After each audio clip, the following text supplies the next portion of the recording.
திருச்செந்தூர் முருகன் கோவிலை கட்டிய 5 முனிவர்கள் அவர்கள் எங்கு உள்ளார்கள் என்பதை இப்பொழுது நாம் பார்ப்போம். மௌனசாமி, காசிசாமி, ஆறுமுகசாமி, வள்ளி விநாயக சுவாமி, தேசியமூர்த்தி சாமி இவர்கள் 5வரும் ஜீவ சமாதியாக உள்ளார்கள். எங்கு உள்ளார்கள் என்பதை பற்றி விளக்கமாக சொல்கிறேன். இந்த 5வரின் ஜீவ சமாதிகளும் திருச்செந்தூர் அருகிலேயே அமைந்துள்ளது. காசி சுவாமி, மௌனசாமி, ஆறுமுகசுவாமி ஆகிய மூவருக்கும் ஜீவசமாதி திருச்செந்தூர் முருகர் கோவில் அருகிலேயே அமைந்துள்ளது.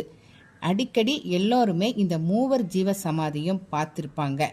ஏன்னா ஆலயத்தின் நேர் எதிராக கடற்கரையில் சற்று தூரத்தில் அமைந்திருக்கும் நாழி கிணற்றின் தெற்கே இவர்களின் மூவர் ஜீவசமாதியும் அமைந்துள்ளது. ஆகையால் அனைவரும் இதை பார்த்திருப்பார்கள்.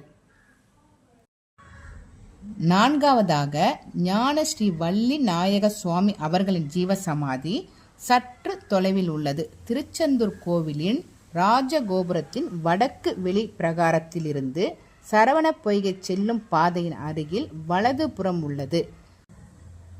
5வதாக தேசியமூர்த்தி சுவாமி இவர்களை தான் முக்கியமாக பார்க்கணும்.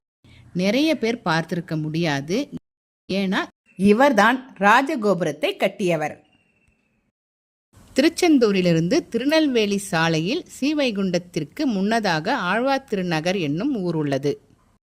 அங்கிருந்து ஆழ்வார் தோப்பு என்னும் இடத்திற்கு செல்ல வேண்டும். நடந்தே போகலாம் அல்லது ஆட்டோ வசதியும் உள்ளது, அப்படியும் போகலாம். அந்த ஊரில் தாமிரபரணி ஆற்றங்கரையில் உள்ள கந்தீஸ்வரம் சிவன் கோவில் உள்ளது. சிவன் கோவிலுக்கு பின்புறம் நடந்து சென்றால் அருகிலேயே இவரோட ஜீவ சமாதியும் இருக்கிறது. திருச்செந்தூர் முருகன் கோவிலுக்கு நீங்கள் சென்றீங்கன்னா இவங்க 5 பேரையும் நீங்கள் கண்டிப்பாக பார்க்கணும். அப்போதான் திருச்செந்தூர் முருகனோட முழு தரிசனமும் உங்களுக்கு கிடைக்கும் என்பது ஐதீகம். இந்த வீடியோ உங்களுக்கு பிடிச்சிருந்ததுன்னா லைக் பண்ணுங்கள், ஷேர் பண்ணுங்கள். மறக்காமல் எங்கள் சேனலை சப்ஸ்கிரைப் பண்ணுங்கள். அப்போ தான் நாங்கள் போடுற ஒவ்வொரு வீடியோவும் உங்களுக்கு நோட்டிஃபிகேஷனில் வரும். ஓகே, பாய்.